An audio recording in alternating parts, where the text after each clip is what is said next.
lived in Philly your whole life? No, I moved to Philly in 2003. Okay. Where are you from originally?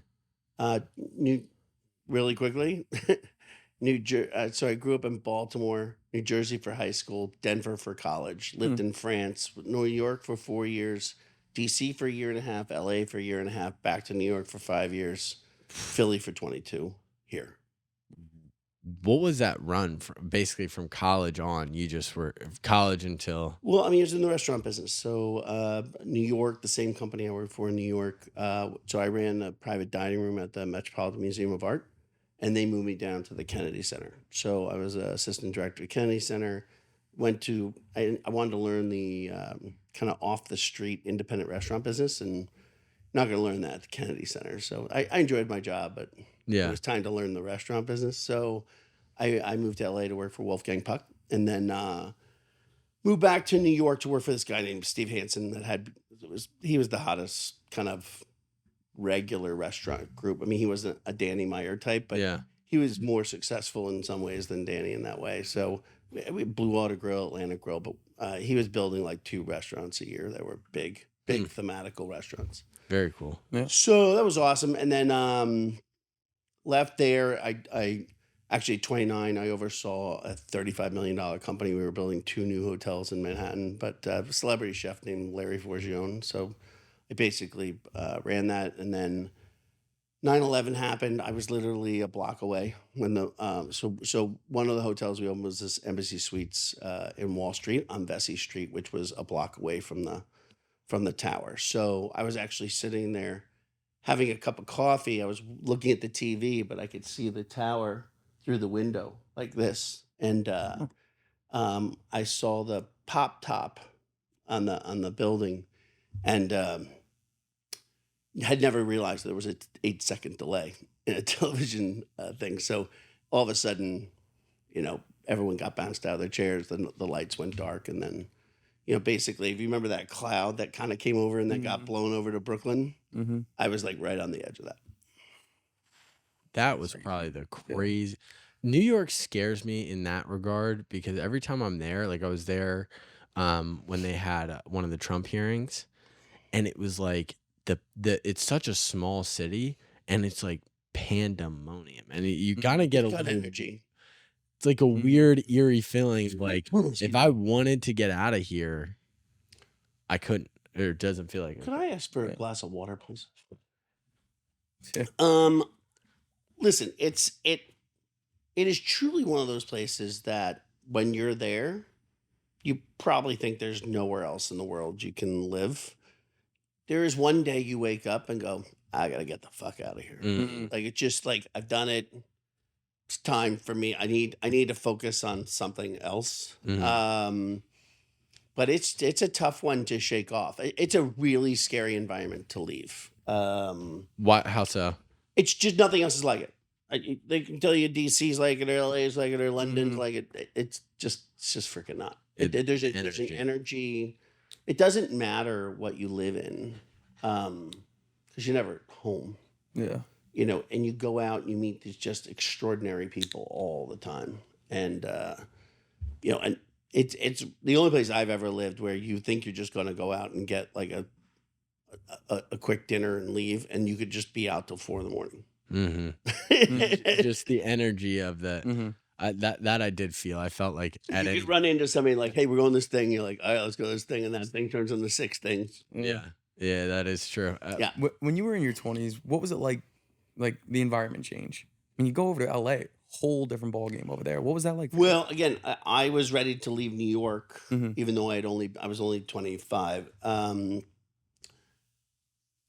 mean, I was either moving to Hermosa Beach or here. Like after my business failure, I was moving somewhere near the beach. And so there's just no jobs down here. So that was I would have moved here like 10 out of 10 times, but there's no jobs here. So finding the magazine was really the reason I moved here. Hermosa Beach is beautiful. Hermosa and Manhattan is this lifestyle that you get up, You don't really even turn on the TV. You might make your cup of coffee. You go for your run or your walk on the Strand.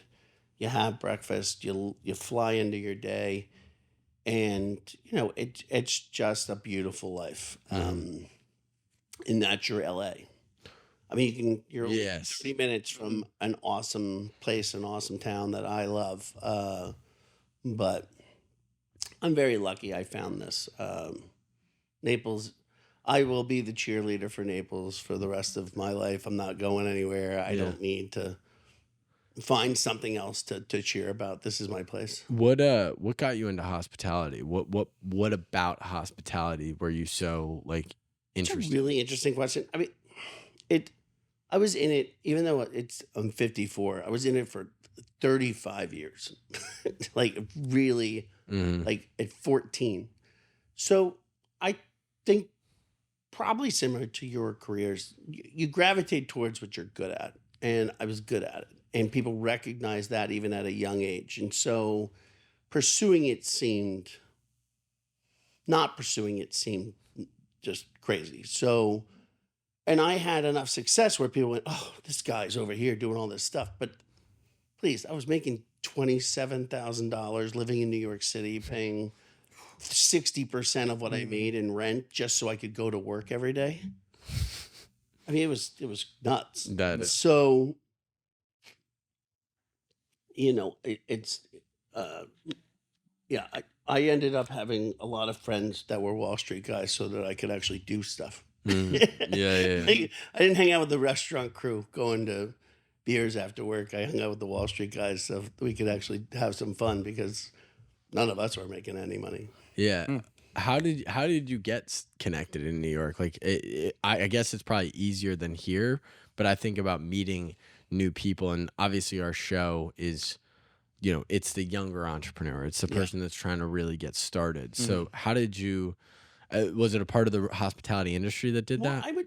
I would just say that if I don't have a lot of skill sets, but one of them is move somewhere, don't know anybody, and not be and just meet people. I Mhm. mean, I've never been anything but excited to move here or move to LA or move to New York where I didn't know anybody. So DC. I just enjoy that aspect of life. I enjoy learning about people. I mean, I don't sit in front of a TV and watch shows. I mean, Mhm. I go out and I drink and I meet people. That's Mhm. just what I do. So um yeah, it's of course it's scary. I mean, it's an unknown, but Mhm. um it's to me that's the juice of life. Like that's really what makes it worthwhile to The me. human. Even meeting you Mhm. guys. I mean, Yeah. it's that's Mhm. that's what's fun. Yeah. And then helping you and you help me and we work together and we make friends and I, That I and don't that. I Mhm. don't know I don't know a more worthy thing to do. Mhm. Yeah. And especially in the business that you're in now, like that's the game. Mhm. That's Well, I mean, I'm sure we're gonna get into this some point, but it's like I mean, when Tim and I bought this magazine, when I say we literally knew nothing about what we'd bought, what the problems were, how to fix it, Mhm. mhm. game plan of what to do, complete goose egg. Mhm. Like nothing. What And until we flat out failed, like finally just got to zero, was when I said the formula that's been given to me is not going to work for me down here quick enough. So, you go and you start looking at your core competencies, and my core competency was to get humans together and have those people get to know each other, Mhm. enhance their personal and professional lives, and try to make something from that. And to say that we've been successful so far is absolutely not true. I think we've been successful not having the magazine fail. mm. I think we are on a path to success, but we are successful in finding people that were looking for something that we provide. I love what you just said. It's we're on the path to success, but to call it a success it's just not. People define success in a lot of different ways, but I think what true business success comes down to is your ability to survive. And so it's like the survival when the world that we live in is we live in a world where the youth and the people that are trying to be entrepreneurs, think that the success metric is a top line revenue, or it's how much money the company is making, which does prove to be, it allows you to do more things. It allows you to invest in more things. It allows you to take more things for yourself, to pay yourself more, whatever it ends up being. But I've always looked at it, and what I've talked to people about is like, can you survive through a storm? And being, you obviously came from Philly before you moved down here. You owned how many restaurants at that point? I owned 6, managed 4 more, and I was building 3. So we were a large company. Yeah.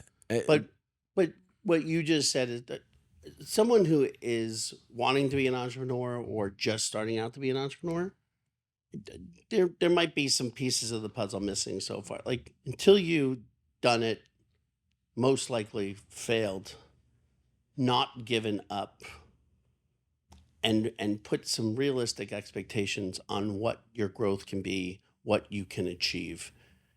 Because if you look too far in the future, you're almost destined to fail, right? So you have to look pretty much right there, and then think of it adding human beings to your operation, right? There's 2 or 3 of you. You can add, now you add a 4th. You're going to grow. That's the scariest one, right? Because now you're putting money up front to grow the company where you guys need to, so you can make the money that you actually want to, the house you want to live in, and pay for the kids' school and do all these things. So you're investing in something that you don't know if it works yet. And really, you're using the money which is coming in right now that isn't even enough to live your life the way you're going to do it. So you guys are right on that hump of being scary. So building restaurants is kind of like that. Starting businesses for this magazine has been like that. But anyone that says they have a crystal ball of what works and what doesn't work just has never done it. There is nothing. And the ones you think are going to be a no-brainer are really difficult or don't work. And the ones you go, I'm going to throw some stuff against the wall and see if it sticks.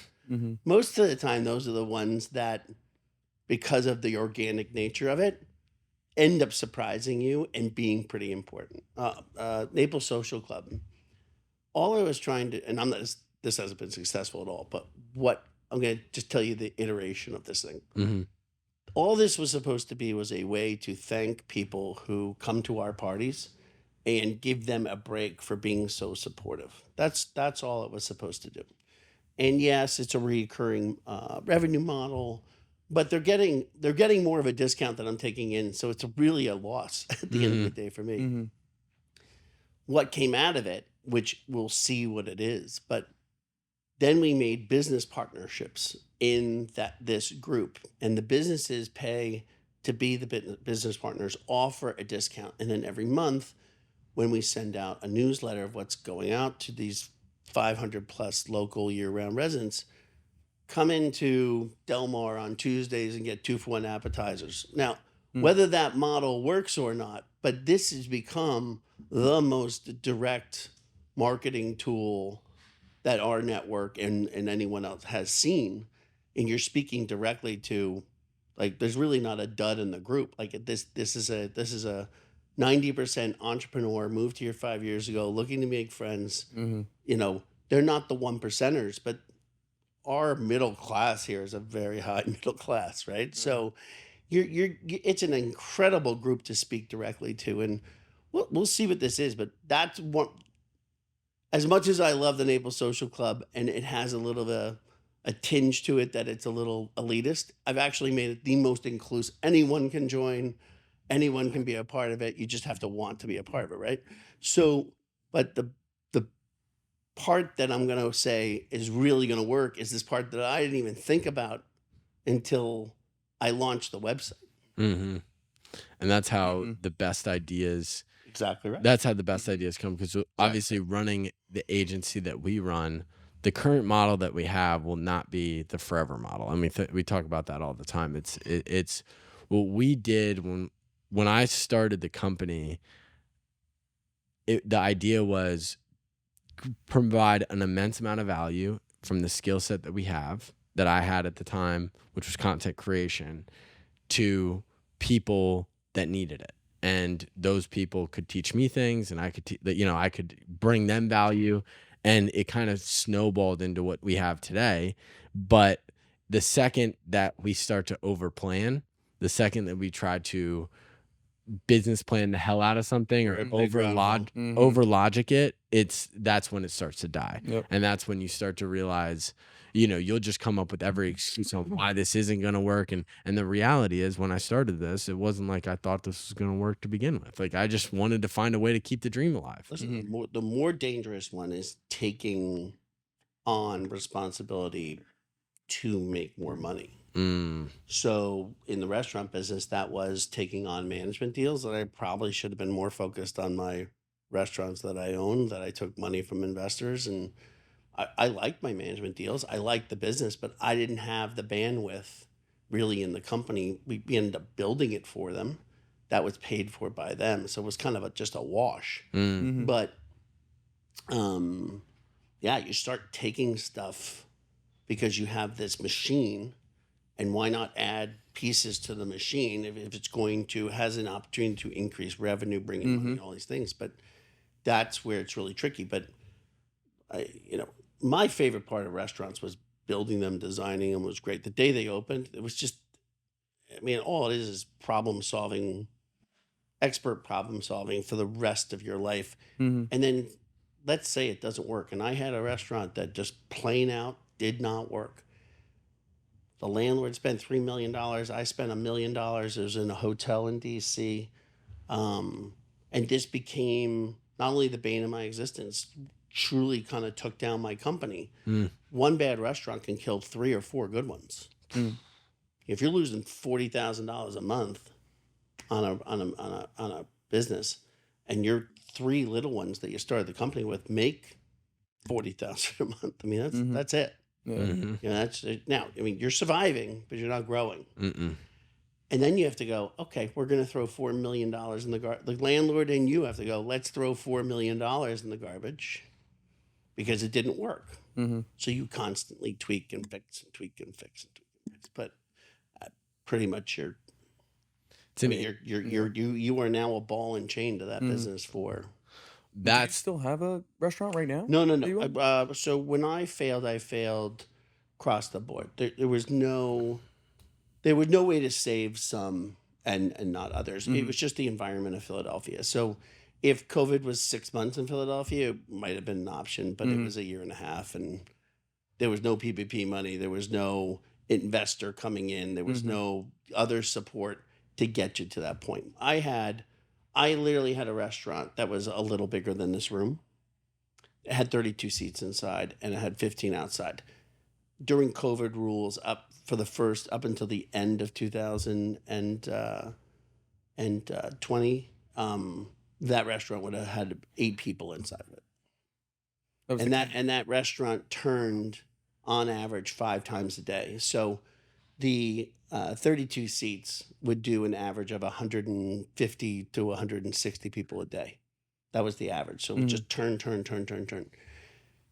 There was no one working in Philadelphia. There was no way on the streets. There was no, you could do takeout, but there were just other restaurants that were built way, way, way better for that situation than I was. And the amount of debt that I was in at the time of COVID, I couldn't get out of it. We had opened, I sound like such an idiot. We opened 3 restaurants within 14 weeks of each other in 2019. It was not planned that way. But in 2018-19, there was a labor and a wood shortage. And so I had projects that were scheduled 6 months apart, 3 of them, and they all ended up being opening within a 14-week period. Wow. Carrying that labor force, carrying that overhead into that situation, basically just put me in a situation I never got out of, and then COVID happened. So, wow. I first of all, thank you for sharing that, because I think the thing that I always try to impress upon, I just talk to a lot of people that want to start companies and they want to build a business and they want to work for themselves, and you know what I mean. Like, they have all these. Well, let's agree. It's pretty awesome. It's an amazing. It is. It's the greatest life of all time. It is. But if you don't see it, you can't tell somebody. You honestly can't until they Unless they've done it until you've themselves. done it where you Mhm. you can't pay yourself. Mhm. You're struggling to pay the people you've asked to come on board so they can afford their family. Until you have to pay that vendor before paying your car payment or your mortgage because that vendor is going to cut you off. And that's more the restaurant business than this. But until you've done that, um, you don't know. But I will say this too, and I want you to finish your statement for it. Like, Mm. I didn't realize until a year I was here how much stress I went to bed and woke up with every single day. I thought I was living a very normal life. I've always considered myself a very happy-go-lucky, you know, Mm-hmm. you know, regular person. Yeah. This moving here, even though this magazine and building it and all the things I was going through was stressful, it was a 20th of what I was living with, and all the things I was doing to myself physically and mentally to get through that stuff. Mm-hmm. No one should ever. I would not wish it on anybody. Yeah. But you know, I would hide it. I'd drink it. I'd eat it. Yeah. I mean, there's a lot you do to get through. I mean, God bless it if yours is to go to the gym and work out. Mine was not. It's you go through so much. You go through the anxiety that I always feel when it comes to the company. It's just work that's undone, or just situations that I haven't put to bed, or things that I know aren't working, but I'm not wanting to admit that they're not working. Like there's a lot of that. But back to like, Throwing it in the garbage is real. It's like giving up on a kid. and that's Who's going to give up on a kid? Mhm. no, And sometimes you have to in order to save the other yeah, and children. I think one of the most depressed points of my career was after one of our first business just absolute failures.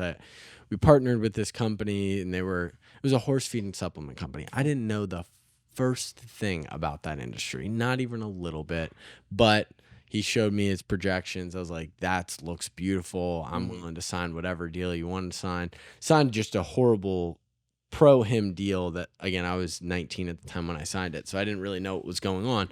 Point was, the day after it was all over, I just remember waking up and being like, I don't want to exist right now. Like you just feel it's so interesting with entrepreneurship, because you could build something up and you could have so many things and you could have so many people that work with you and you could have so much going on. But the second that thing dies or you throw that in the trash, now all of a sudden all you have is your experience, which internally is exceptionally valuable. You walk out the door pretty confident, knowing what you know. But Whether someone else is going to see it, that's it. that's the scary part. Exactly. And then you become a salesperson, which, whether I'm good at sales or not, it's not something I lead with. I don't lead with some crazy sales.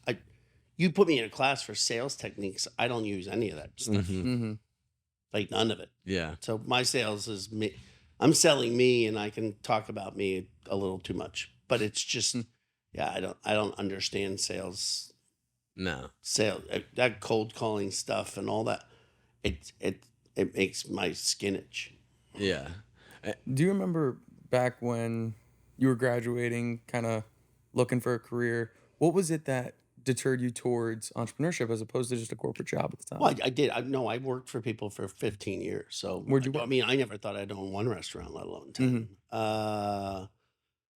What was the decision then to go from To venture out. corporate and to- be a So go-getter. I worked for a guy named Steven Starr in Philadelphia. Got married. My wife came from a well-off family, and I'm not saying the restaurant lifestyle didn't, but we'd already spent a year in the restaurant. I opened a restaurant with a guy named Marcus Samuelson and Steven Starr in Philadelphia, and it was long hours. It was just whatever. And it was the worst restaurant I ever opened. And I was just kind of done. I had opened at this point 16 restaurants for people. And I remember saying to my wife at the time, why don't I try something else, recruiting or just business consulting, like build business plans for restaurants and just kind of see what else is out there. And we could do that. I was a very lucky situation to do that, which I ended up doing some really incredible things like putting restaurants into casinos, and Mm-hmm. I created a company that consulted all. I handpicked 5 cities, so I consulted for L.A., New York, Philadelphia, Miami, and Los Angeles, and Las Vegas. Sorry.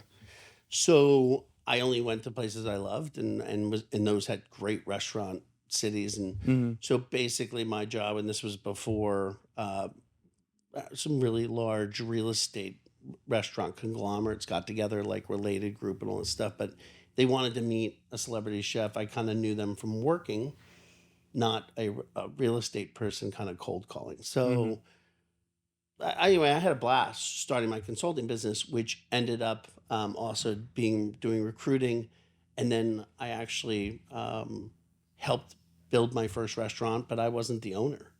And then some things happened to it, and I bought it for $1 million in debt, um, which I did not have, and had to pay back some money that came from that first restaurant. So that was my story. And that one little restaurant, I believed, even though it was $1 million that I didn't have, and it was that 32-seat restaurant, to Mm-hmm. create $1 million from that was a lot. Mm-hmm. I mean, that was probably 8 years worth of Wow. profit.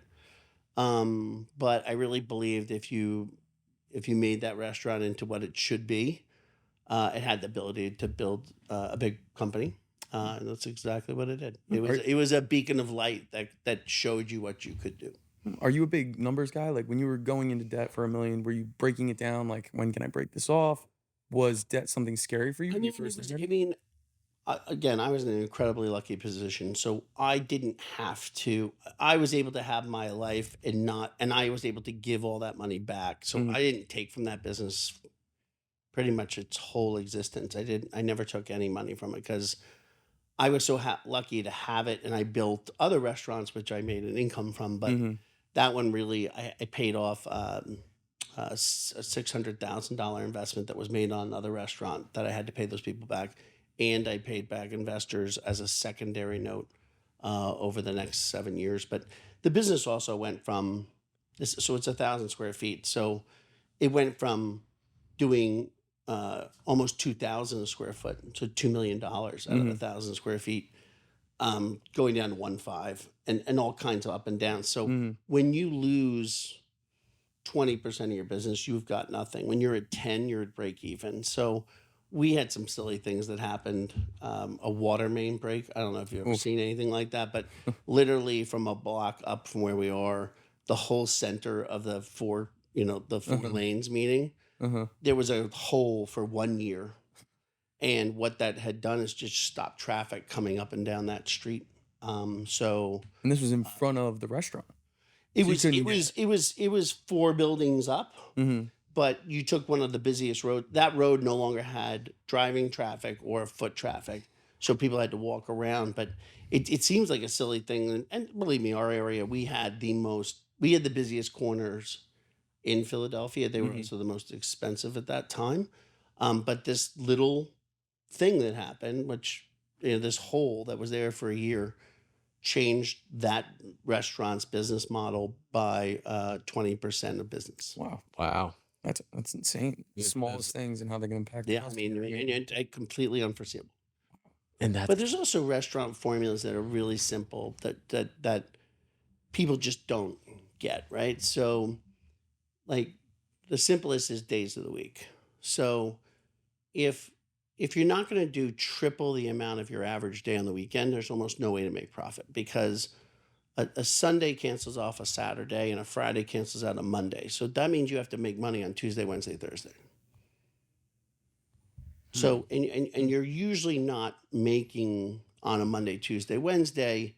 Usually you're not hitting your break even. So even when don't bring it down. So that one's that. But then one bad week below break even can kill three good ones. So if your break even's 50,000 and you have a week because of a snowstorm or some accident or Mm-hmm. 4th of July, right? So if you're 50 grand, that's what it costs to be a business, and you do 40 grand, you just lost 10 grand. You do 60 grand, you're going to make 2,500 to $3,000 on that 10,000. So that's 3 weeks of that's 9 grand, but you just lost 10.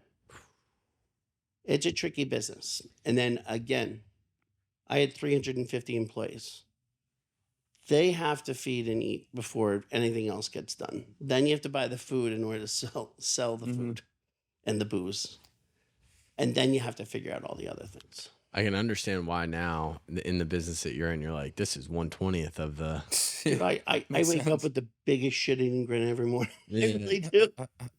Do you have any stories too about like food going? I mean, there's so much risk involved with bringing in food and then having to serve it and have people pay for it before it even goes bad. What do you guys have any stories of I mean, that going I was wrong? lucky that I had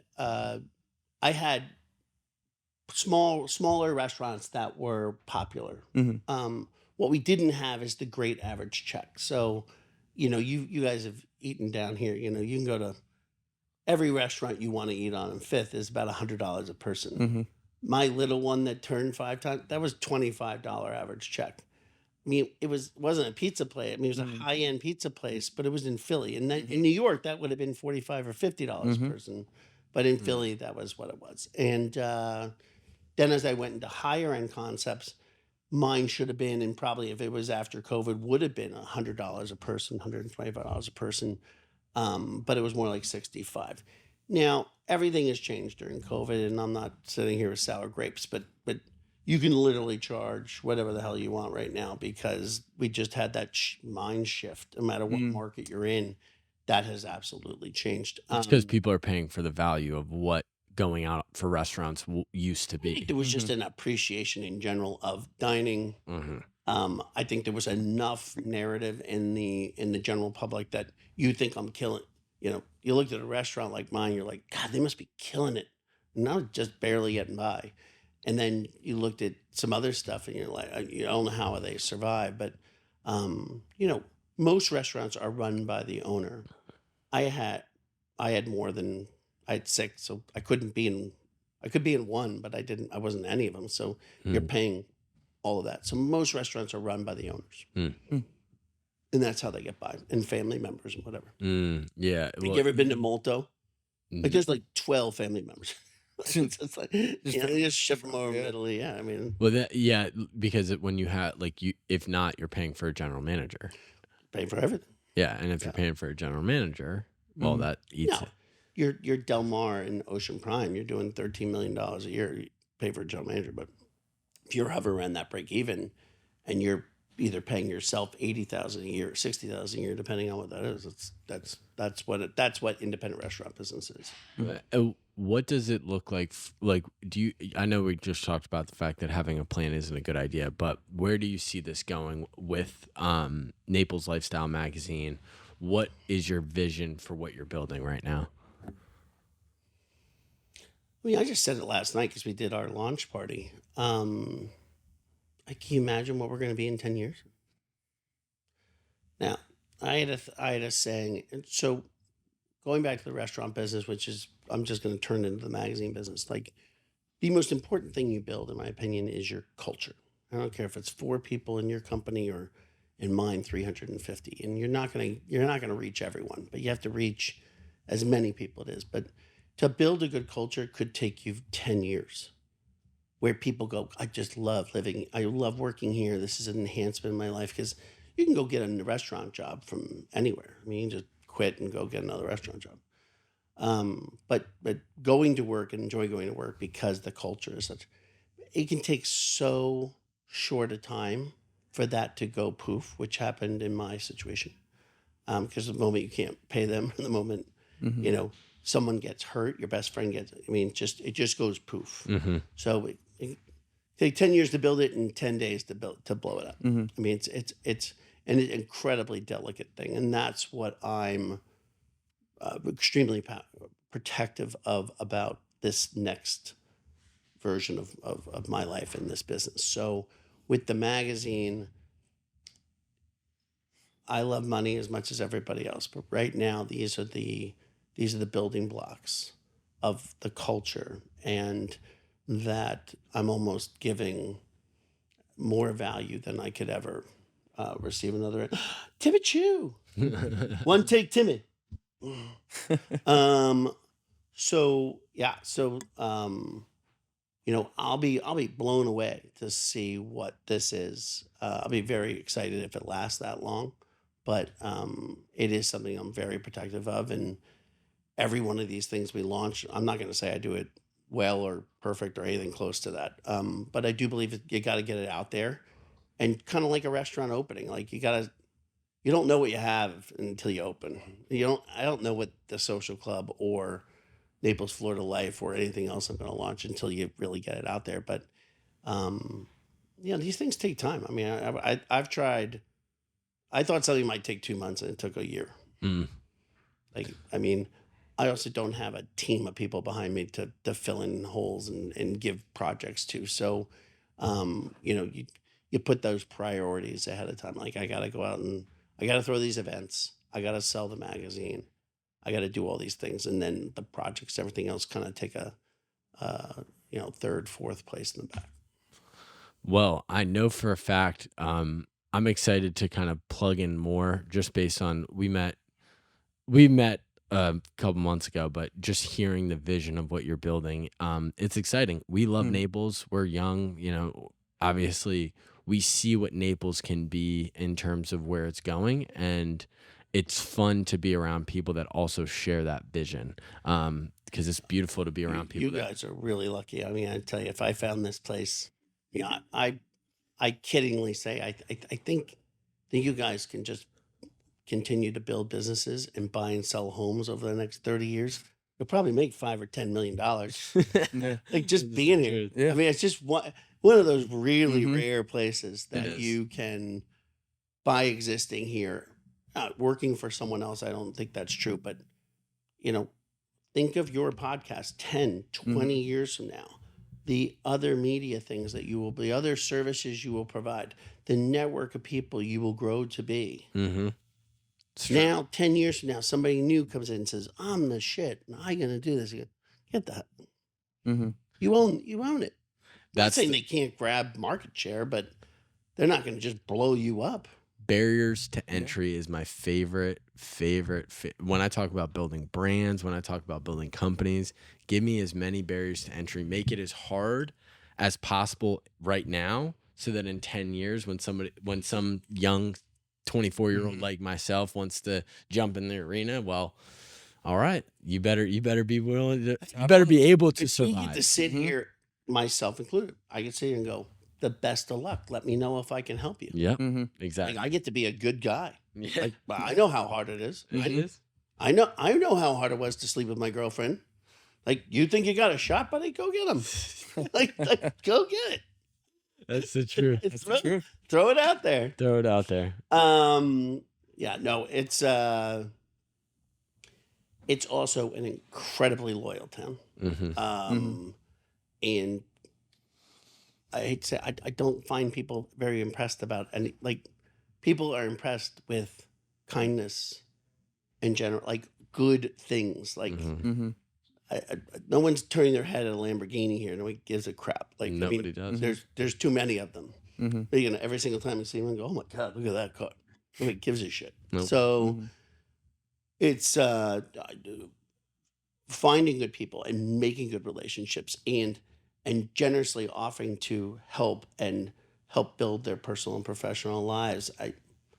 It's like doing something nice for their child. I mean, these things are valuable. And I don't have many skill sets, but that's something I take a lot of pride in. So it's a way that I lead my life. I do my best at it. I fail miserably at it sometimes, but I mean, that's what I believe is the key to this town, is being open to helping, being kind, being generous of spirit, putting people in a room so they can grow their life and make themselves happy. Mhm. And I do that with a litany of different kinds of ways. I do events on the beach. I do events to drink. I do events to dance. I do events to dress up. I raise money for charity. But I mean, it's not just one thing. I do as many things. And when somebody comes to me and say, "Can you help me?" First response is yes, always. Doesn't mean we end up doing it, because there's follow through is different than saying I want to do something. It's the truth. Mhm. There's a lot of people that have great ideas. The amount of people that get that idea to the finish line is Slim to and none. I don't have the bandwidth to do all of that. I can take my machine and do my support and help where I can help. But there's a lot of ideas that don't hit that finish line that I get approached with. That's the truth. That's the truth. Biggest takeaway: if you're a giver, it'll come back around. That's the truth. Karma. You can call it karma. You can Karma, call it whatever whatever, it is. but Mhm. it's hard to discount it. Mhm. It's absolutely true from my life. I mean, 2 years ago, or 3 years ago, I did not know what I was gonna do. I had no skill set other than what we talked about earlier, what I had done in my life. I knew what that was, but I had no idea how to apply it outside of the restaurant business. Um, and I didn't, if you don't have passion for what you're doing, I'm sure other people can fake it. I can't. So I no longer had the passion for the restaurant business. I was still just really licking my wounds and figuring out what I was going to do. So, I mean, this magazine, which I don't overstate it. It's a direct mail magazine. It's turned into something important to me and people, but it's not important. It's a direct. This is what you usually throw in the garbage before you even look at it. Mm-hmm. Mhm. The fact that people keep it because their friends are in it, because they see people that they care about in it, that we've made it into something that has hit that. I'm going to call it a piece that the other magazines have been missing, like this newer entrepreneurial under 60-year-old core Mhm. group of people, that we're here to support them and everybody, but that's really our target market. Yeah, I'm proud of it. It's incredible. Well, thank you so much for joining us today. It's a pleasure, Greg guys. Douge, Naples Lifestyle Magazine. Where can people find you? Social Obviously, City Lifestyle Naples /Naples. We also have Naples Social Club. We also have we're partners with NaplesFloridaLife.com, which is a email newsletter that we have our events on, and also can tell current stories. So I'm very happy to be partners with them. We're launching a couple other new things, Incredible. but come to our events. Come to Love our to see events. Yeah. Check out the magazine. Thanks, Hell yeah. guys. Thank you. Thanks for coming on. Appreciate you. Thanks. Great.